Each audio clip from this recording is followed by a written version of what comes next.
Hello दोस्तों, आपका हिंदी मानस with Neha में बहुत बहुत स्वागत है। मित्रों, आज की वीडियो में मैं मलिक मोहम्मद जायसी के बारे में कुछ प्रमुख तथ्यों को लेकर प्रस्तुत हूँ। और ये एक ऐसे कवि हैं कि जो पोस्ट ग्रेजुएशन या फिर ग्रेजुएशन लेवल हो या फिर UP TGT PGT net JRF में भी इनसे प्रश्न आते रहते हैं। तो मैं बहुत ही इम्पोर्टेंट तथ्यों को लेकर प्रश्न उत्तर के रूप में प्रस्तुत हूँ कि आप इनको एक बार ज़रूर बारीकी से देखें और जो भी तथ्य आपको नए लगें, आपको ऐसा लगे कि नहीं ये तथ्य मैंने इनके बारे में पहली बार सुना है, तो उसे आप नोट करेंगे। तो चलिए शुरू करते हैं हम आज का वीडियो। प्रश्न है कि मलिक मोहम्मद जायसी की अवधि क्या है। यहाँ पे अवधि का मतलब है कि इनका जन्म काल और मृत्यु काल क्या है।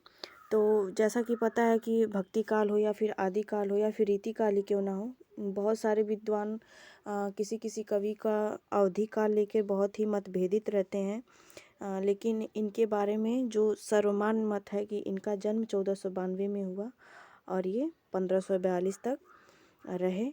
ये तथ्य काशी नागरी प्रचारणी सभा से भी सर्वमान्य है और जो आचार्य शुक्ल की पुस्तक है उससे भी सर्वमान्य मत इसे मिला हुआ है। तो आप इसे इनका सही जन्मकाल मान सकते हैं। अगला प्रश्न है कि मलिक मोहम्मद जायसी के गुरु का क्या नाम था। तो इनके गुरु के बारे में विवाद है। कई लोग इनके गुरु को सूफ़ी फ़कीर शेख मोहिदी होना स्वीकार करते हैं और कई लोग समझते हैं कि इनके जो गुरु थे वो शेख बुरहान थे। अगर आप किसी परीक्षा में जाएं और ऑप्शन में शेख बुरहान हो तो उन्हें आप टिक करें, अगर दोनों हो तो फिर आप सूफ़ी फ़कीर जो हैं शेख मोहिदी, इन्हें इनके गुरु के रूप में ज़रूर सही उत्तर के रूप में टिक करें, क्योंकि सर्वमान्य मत यही है। अगला प्रश्न है कि ये किस शासक के समकालीन थे। तो उत्तर है शेरशाह सूरी। जो मलिक मोहम्मद जायसी हैं, इनका जो रचना काल है वो शेरशाह सूरी के समकालीन है, क्योंकि शेरशाह सूरी को ऐतिहासिक दृष्टि से देखें तो ये 1540 से 45 तक दिल्ली के राजगद्दी पे आसीन था। तो इस हिसाब से ये मलिक मोहम्मद जायसी के समकालीन जो शासक हैं उसके रूप में ये प्रचलित है। और ये मैं उम्मीद करती हूँ कि आप प्रश्न उत्तर के माध्यम से क्रम दर क्रम इन सब बातों को ज़रूर समझ रहे होंगे। प्रश्न अगला है कि मलिक मोहम्मद जायसी की रचनाएं कौन सी हैं। उत्तर है पद्मावत, अखरावत, आखिरी कलाम, मसलानामा, चित्र रूखा। मित्रों यहाँ मिस प्रिंट हो गया है, चित्ररेखा होगा, चित्ररेखा होगा ये। वैसे तो इनकी बहुत सारी रचनाएं हैं जिसमें कन्हावत है, पोपावत है, लेकिन उनसे कभी भी प्रश्न नहीं पूछा गया है। और ये रचनाएं जो मैंने रखी हैं ये कहीं ना कहीं ज़रूर पूछी गई हैं एग्जाम में, तो आप इसे ज़रूर नोट करेंगे। अगला प्रश्न है कि पद्मावत का रचनाकाल क्या है। उत्तर है 1540 ईस्वी। जैसा कि पता है कि मलिक मोहम्मद जायसी का जो पद्मावत है वो बहुत ही इनका प्रचलित ग्रंथ है और इनका ही नहीं, हिंदी साहित्य में जो सूफी काव्य धारा है उसमें सबसे कह सकते हैं कि केंद्र बिंदु है पद्मावत। तो इसीलिए हमें इसका रचनाकाल जरूर याद रखना है। इसका रचनाकाल है सन 1540 ईस्वी। अगला प्रश्न है कि पद्मावत की कथा कितने भागों में विभक्त है। जैसा कि पता है कि पद्मावत की जो कहानी है वो 2 भागों में विभक्त है। एक पहली भाग का नाम है पूर्वार्ध और दूसरे भाग का नाम है उत्तरार्ध।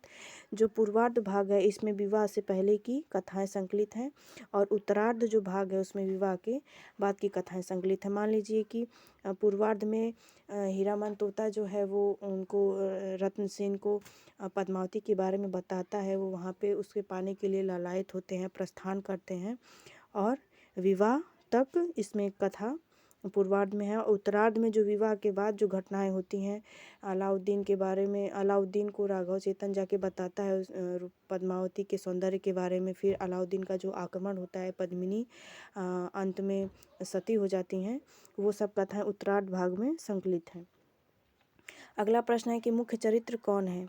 जैसा कि पता है कि पद्मावत में रत्न सिंह जो कि इसके नायक कह सकते हैं, पद्मावती जो मुख्य नायिका है, नागमती सह नायिका है, हीरामन तोता जो कि गुरु के रूप में इसमें दिखाया गया है, राघव चेतन उनका पुरोहित है जो कि पद्मावती के रूप सौंदर्य के बारे में जाके अलाउद्दीन खिलजी को बताता है। और लास्ट में तो अलाउद्दीन खिलजी है ही जिसके कारण रत्न सिंह अंत में मारे जाते हैं और पद्मिनी जौहर कर लेती हैं।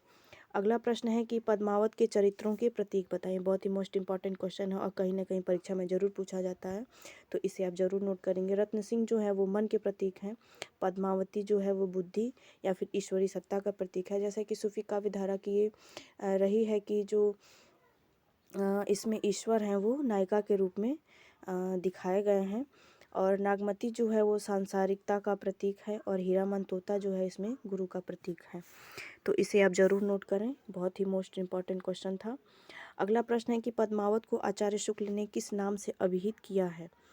तो उत्तर है समासुक्ति। समासुक्ति इसको इसलिए कहा गया है क्योंकि आचार्य शुक्ल ने एक कथा के साथ सह कथा भी इसमें बताया है कि जो जायसी हैं उन्होंने एक कथा के साथ अन्य कथा का भी प्रारूप उसमें रखा है, तो इसीलिए उन्होंने इसे समासुक्ति काव्य कहा है। बहुत ही मोस्ट इम्पॉर्टेंट क्वेश्चन है।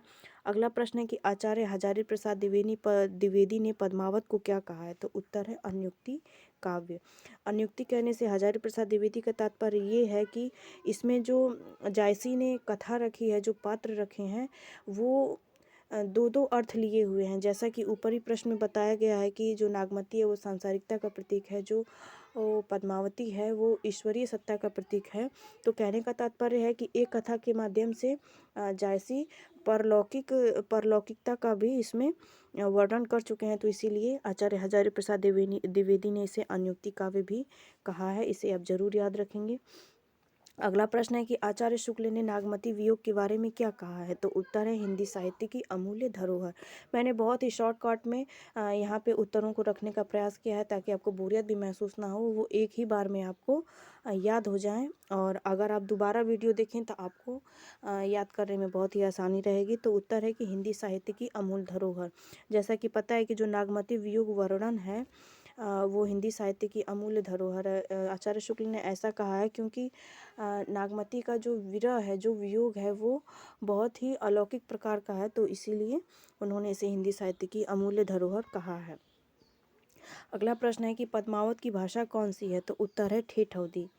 यहाँ ठेठ अवधि भाषा बताने का मतलब ये है, ये मैं नहीं बता रही हूँ, ये जो साहित्य इतिहास ग्रंथ है वे बताते हैं, क्योंकि जो जायसी हैं उन्होंने अवधि में जो ठेठ भाषा में प्रचलित शब्द हैं उनके माध्यम से, उनकी व्यंजना के माध्यम से इस कह सकते हैं कि पूरे महाकाव्य को पूरा किया है। अगर पूछ लिया जाए कि इसकी भाषा क्या है, अगर ऑप्शन में आ जाए कि ग्रामीण अवधि, ठेठ अवधि या फिर साहित्यिक अवधि या फिर मूल अवधि, तो उसमें से आप सिर्फ और सिर्फ ठेठ अवधि पे टिक लगाएंगे, क्योंकि जहाँ तुलसीदास को भी सबके बारे में पता है कि उन्होंने अवधी भाषा में ही लिखा है, लेकिन उनकी अवधि जायसी की अवधि से अलग है, क्योंकि जायसी की अवधि ठेठ अवधि है और तुलसी की अवधि है वो साहित्यिक अवधि है। तो एक कहीं ना कहीं इंटरव्यू में प्रश्न पूछा गया था, तो आप इसे बहुत ही बारीकी से याद रखेंगे। अगला प्रश्न है कि आखिरी कलाम में वर्ण विषय क्या है? आखिरी कलाम जो उनकी एक रचना है उसमें सबसे पहले तो हम देखेंगे कि उसमें है कयामत का वर्णन। जैसे कि पता है कि आखिरी मतलब जो सबसे लास्ट में हो, और सबसे आखिरी काम हम कयामत के समय में ही ऐसा कर सोच सकते हैं कि आखिरी कलाम जब हम आखिरी अपनी प्रार्थना करें, और वो कब हो सकती है कि जब हमारे ऊपर विपत्ति हो। तो इससे आप ये रिलेट करके याद रखना चाहें कि आखिरी कलाम में वर्ण विषय क्या है, तो वो है कयामत का वर्णन। इसके अतिरिक्त इसमें शाये वक्त की प्रशंसा है। ये शाये वक्त की प्रशंसा से मतलब ये है कि जो उस समय तात्कालिक राजा था बाबर, तो उसमें इस कह सकते हैं कि काव्य में शाये वक्त की प्रशंसा की गई है। इसे आप याद रखेंगे। अगला प्रश्न है कि अखरावट का प्रतिपाद्य विषय क्या है? जैसा कि इनकी एक रचना अखरावट भी है, तो उसमें आप उत्तर जान सकते हैं कि वर्णमाला के जो एक एक अक्षर के द्वारा सूफी सिद्धांतों का वर्णन किया गया है अखरावट में। अखरावट को आप अक्षरावट के रूप में अगर याद रखें तो आपको चीज़ें बहुत जल्दी याद रहेंगी। अक्षर या वर्ण, किसी वर्णमाला के एक एक वर्ण के द्वारा उसमें सूफी सिद्धांतों का वर्णन किया गया है इनकी अखरावट में।